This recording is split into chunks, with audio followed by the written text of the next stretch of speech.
Answering the simple question today, people, should you buy this shoe? I picked up the Vaporfly 3 on release, 235 Earth credits, ouch. I've trained in it and I've raced in it, and I'll try and answer the question as to whether this is a vital pickup if you're a fan of the series. Let's examine the Vaporfly 3 from Nike after 100 miles.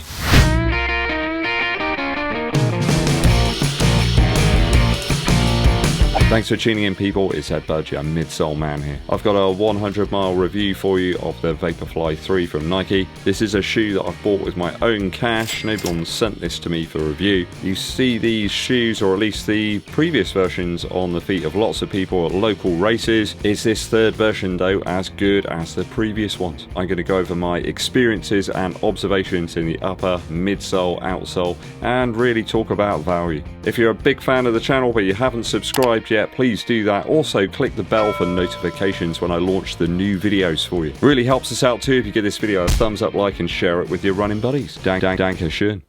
We'll kick it off with the upper first. Now, everybody knows my concerns about the upper here. Very, very generous in the toe box and not the greatest fit, really. But I have to say that the shoe does lock down over the top of the foot very, very well. If you cinch up those laces, you get a pretty good connection with the midsole. I did switch out the laces over time rather than these weird sort of perforated ones that Nike supply in the box. Did it make a difference having some other laces? Maybe a small difference, but I think it's pretty subtle. I think the shoe looks a little unsightly on foot. It's this weird area here around the first eyelets. Unless you've got really, really big toes and perhaps a slightly wider foot and a very narrow arch and a very slim heel, then the shoe's going to look a little bit weird on foot. I did find that if I use some toe socks that it actually improves the fit a little bit more, but it still looks unsightly when I lace it up. Just can't get away from that. Now, that might be great for you if you like loads of toe box room here. You don't want your feet to feel sort of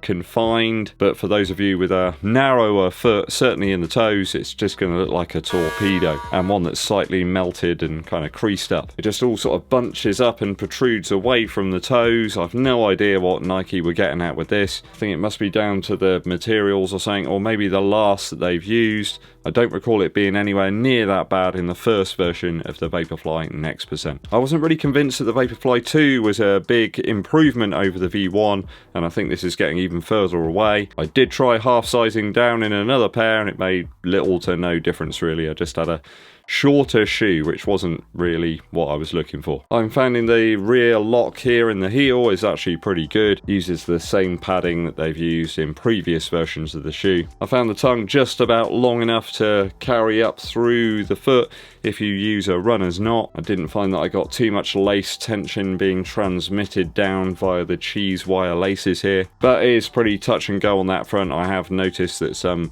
running friends who use the Vaporfly 3 have had some issues there with it kind of digging into the foot. So in terms of upper, I think it's the weakest part of the shoe overall. I'm going to give it a 2.3 out of 3 for the upper after 100 miles.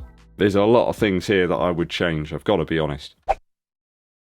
Midsole now. So the shoes felt good up to about 100 miles, but I have to say it doesn't really have the ZoomX magic that it had once I took it out of the box. Sadly, this foam does seem to degrade in terms of its performance as soon as you put it on foot. It's a little bit like, you know, driving a car off the forecourt or something. You're losing some of that magic straight away. So if it's a shoe you're buying to race in, enjoy it while it lasts. And I think that's kind of the same with all ZoomX shoes really up to this point. They feel really great out of the box. You get that initial magic. It's like, wow, this is the greatest shoe ever, and then it quickly diminishes after that. Now, don't get me wrong, I still think it feels great, you know, from a sort of training perspective, but is it a shoe that I would now reach for to race in at 100 miles? Probably not. The Light Strike Pro and Flight Foam Turbo shoes from Adidas and Asics just seem to get better as time goes on, whereas this one goes the opposite direction. Yes, there's compression, there's squash, there's bounce there, but the same rebound and propulsive feel isn't quite there. I mean, it's still very forgiving. If you're buying this shoe as a training tool or something, it's going to be very forgiving on the legs, on the muscles. I've used these for half marathons, 10Ks, 5Ks,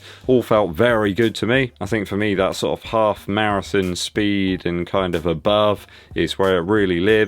Not sure it would probably be my choice for a marathon. I think there's some other options there that provide a little bit more stability over the miles. But for all-out speed, yes, it does feel good. I think it's the running in anger bit with this shoe. The more you do that, I do find that it starts to degrade. So you got to look at how much you're spending for this shoe. £235 is not chump change. When I look at some of the other shoes, like the Metaspeed Sky Plus, for example, that feels perhaps even better than it did after like a few miles at 100 miles. Lightstrike Pro was proven to get better in the Adios Pro 1, 2 and 3, and the Takumi Sen as well. They've all improved over time, so that is a big distinction between those shoes and this one. And the uppers on those shoes are vastly better than what we get here in the Vaporfly 3. At pace it feels smashing. I don't want you to think that I feel the shoe is like slow or anything like that. It is a great shoe, but I don't feel it's as big a leap forward as we had perhaps between the Vaporfly 4% and the next percent, and then the next percent 2. Perhaps it's just less of an update. Perhaps the initial wow factors simply just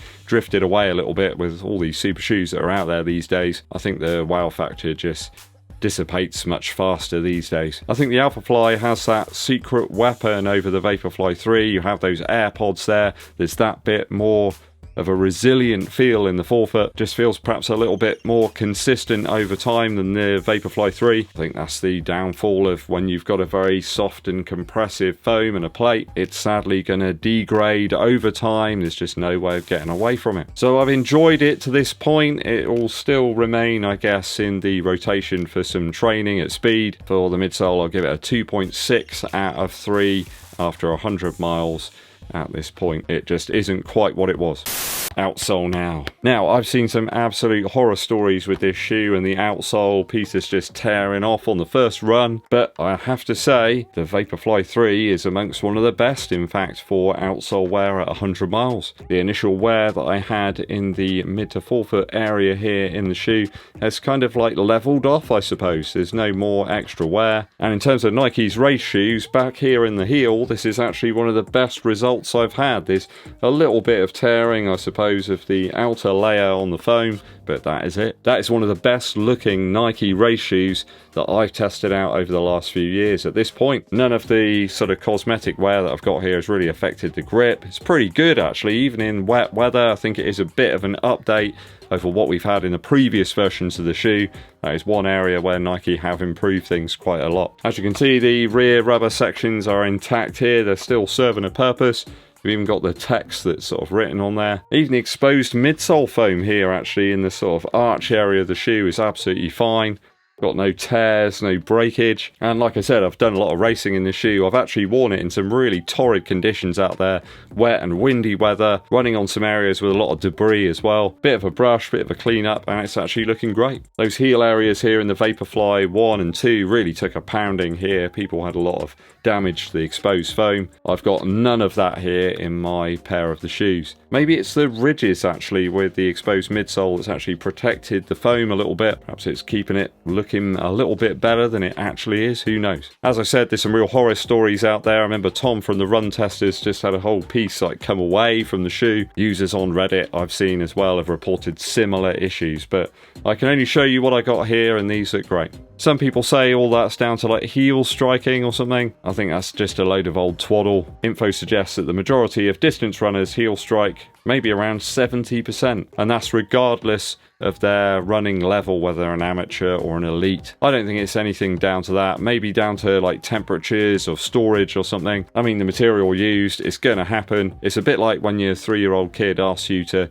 glue a jewel or a piece of foam rubber to like cotton wool or something like that. It's just not going to hold on or stick for a particularly long time, and I think that's kind of what's happening here. ZoomX is just so squashy and compressive, stuff just doesn't really stick to it that well. Hence why Nike kind of coat their ZoomX foam in some sort of layer, perhaps to provide a bit more of a platform for things to stick onto, a better surface. And I do like the fact here that they've extended back that rubber into the heel. It has saved the shoe somewhat, so well done Nike. Is a slight improvement in durability there. In race situations and training, I found the grip to be absolutely ample. I have heard that people have stood on rocks or thorns and things and it's gone straight through the foam to the plate at some stage, but I haven't experienced that personally myself. You're going to get stuff that's going to get through these small small holes in the rubber here, so be prepared with your pliers when it does happen eventually. So in terms of outsole, I think it's actually held up pretty well. I'm going to give it a 2.8 out of 3 after 100 miles for the outsole. We'll talk value now. So I have seen quite a number of reviews here where people have been sent the shoe by like a retailer or by the company themselves.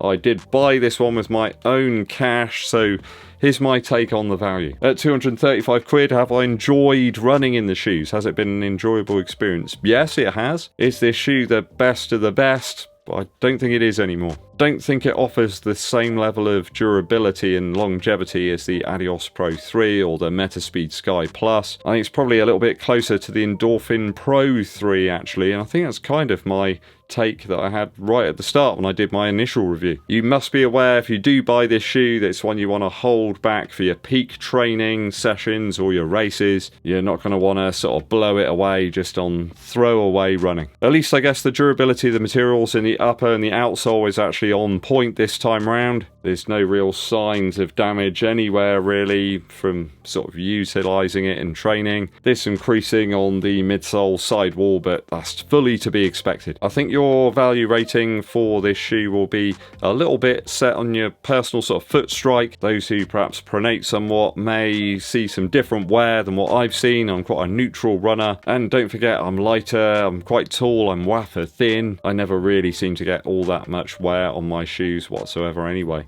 regardless of the brand, the make or the model. So there's no real major surprises here in terms of durability for me at least. The shoe's reasonably well put together in terms of build. I wouldn't say it's one of the greatest ones, somewhere in the middle of the road I suppose. This shoe's always going to degrade pretty quickly though over time. It's the sacrifice of speed, I guess. You're using the bare minimum of materials, it's just going to wear out a little bit faster. It's a bit like a rocket, you know, bits are going to fall off as you blast off. It just happens. Not all of the shoe is going to return after a hard training session or a race. That just is the way it is. So I've enjoyed my time in the shoe so far, but I do feel as if it's probably more of a training shoe now. I'd probably chance it for some 5 or 10k races as well. I'm pretty impressed by the durability on the outsole. It's much improved over the V1 and 2. Would I buy another pair? No, not at £235. I just don't really see I need to go further down that avenue. So for value, I'm going to give it a 2.6 out of 3 after 100 miles. It's now a training shoe for me.